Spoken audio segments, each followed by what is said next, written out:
शुरू।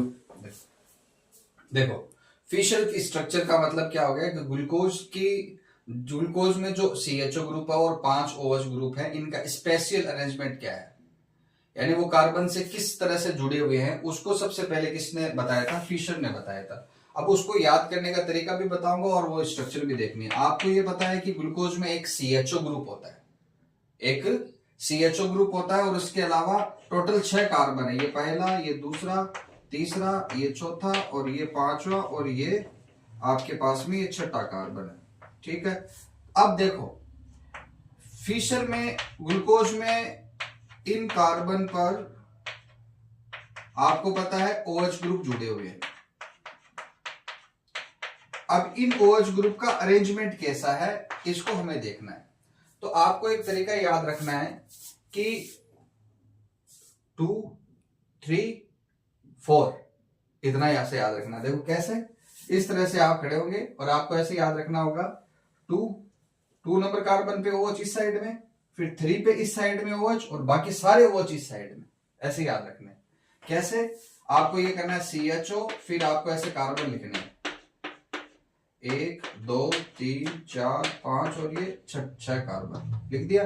अब क्या करना है, 2 नंबर पे OH इधर और 3 पे इधर, ये लो OH इधर और बाकी सारे OH इधर। ये बस सिंपल सा स्टेप याद रखना आपको। ये अरेंजमेंट फिशर ने दिया था 2, 3 और 4, बस इससे याद रखना। अब बताओ बाकी बच गए क्या? फ्री वैलेंसी पे क्या जोड़ देना आपको? इस साइड H और इस साइड H और इधर H इधर H जोड़ देना। यहाँ पे कितने H है? 2, तो यहाँ पे कर देना CH2OH। ये है फिशर फॉर्मूला जो कि फिशर ने दिया था। ये इसमें ये बता रहा है कि OH 2 नंबर का इस साइड जुड़ा हुआ है, 3 नंबर का इधर जुड़ा हुआ है, 4 नंबर सारे वाले सारे इधर जुड़े हुए हैं। ये फिशर फॉर्मूला है और इस स्ट्रक्चर को बोलते हैं डी ग्लूकोज बोलते हैं, डी ग्लूकोज बोलते हैं। अब अगर मान लीजिए आपके पास में ग्लूकोनिक एसिड है, तो ग्लूकोनिक एसिड में क्या होगा? COOH ग्रुप होगा और क्योंकि CHO ग्रुप जो ऑक्सीडाइज होकर के COOH में बदल जाएगा और वही 6 कार्बन 2, 3, 4, 5 और ये 6। अब बताओ 1 नंबर, 2 नंबर, 3, ये 4, ये 5 और ये छठा। अब बताओ क्या याद रखना है? 2 इधर, 3 पे इधर और 4 मतलब 4 पे सारे नीचे यानी इधर। ये लो, ये ग्लूकोनिक का हो गया। बाकी पे क्या जोड़ देना आपको? HH जोड़ देना, बस वो तो बाद में जोड़ लेंगे। और इसी तरह से आपको पता है कि 1 नंबर कार्बन पे और ये लास्ट वाले कार्बन पे दोनों तरफ अगर COOH हो तो उसे क्या बोलते हैं? सैकेरिक एसिड। और सैकेरिक एसिड में भी कितने कार्बन है? 1, 2, 3, 4, 5 और ये 6। 2 पे किधर? OH, 3 पे इधर OH और सारे OH बाकी इधर नीचे। ये लो OH OH और ये। अब OH तो है नहीं यहाँ पे, सैकेरिक एसिड में क्या है? COOH है तो COOH रह जाएगा। अब बताओ बाकी पे क्या जोड़ोगे आप? HH जोड़ दोगे ऐसे। तो ये क्या हो गया, ये आपको ना इसे याद रखने में बहुत इजीनेस कर देता है। It is is to remember कि ग्लूकोज की और ग्लूकोनिक एसिड की और सैकेरिक एसिड की फिशर प्रोजेक्शन फॉर्मूला क्या है? ये फिशर प्रोजेक्शन फॉर्मूला।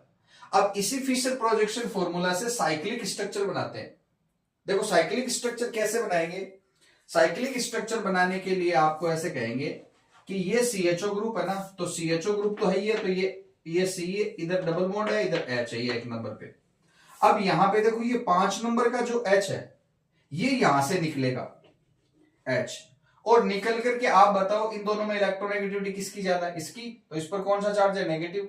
इस नेगेटिव पे यहां का H निकल के अगर अटैक कर देगा तो ये बॉन्ड इधर जाएगा तभी तो करेगा, ये इधर जाएगा, यहां नेगेटिव और यहां पॉजिटिव आएगा। तो यहां जैसे ये जाएगा ये क्या हो जाएगा? सिंगल बॉन्ड, और यहां पे आके कौन जुड़ जाएगा? इस 5 नंबर का H, तो ये क्या हो गया? OH।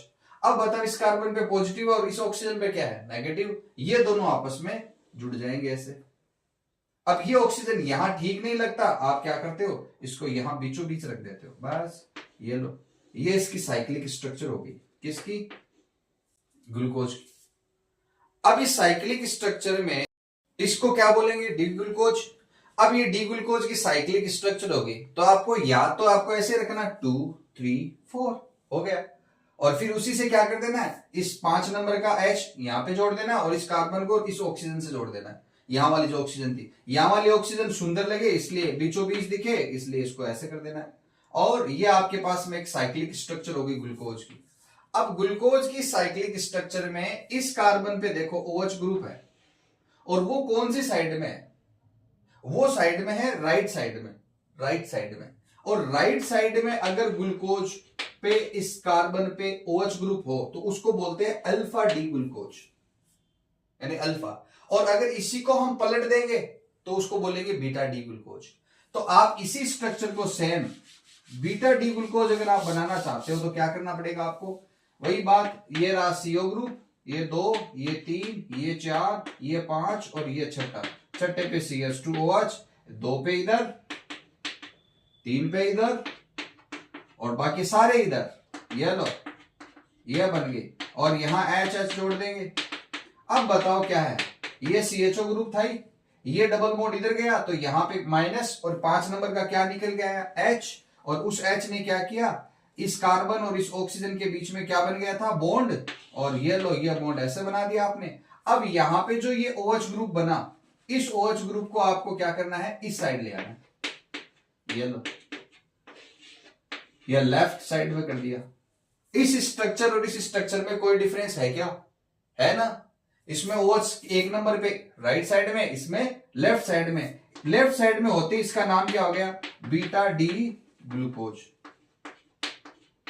अब बताओ अल्फा डी ग्लूकोज और बीटा डी ग्लूकोज में क्या फर्क है, तो आप कहोगे सर C1 कार्बन पर OH की पोजीशन का फर्क है, इसलिए इस कार्बन से जो ये एक दूसरे के आइसोमर हो गए, और इन आइसोमर को बोलेंगे एनोमर, और इस कार्बन को क्या बोलेंगे, एनोमरी कार्बन।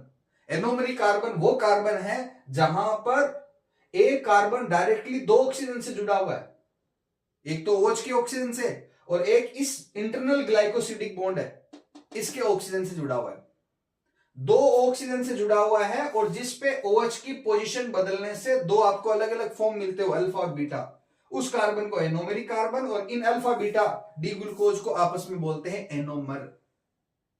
आगे बात समझ में।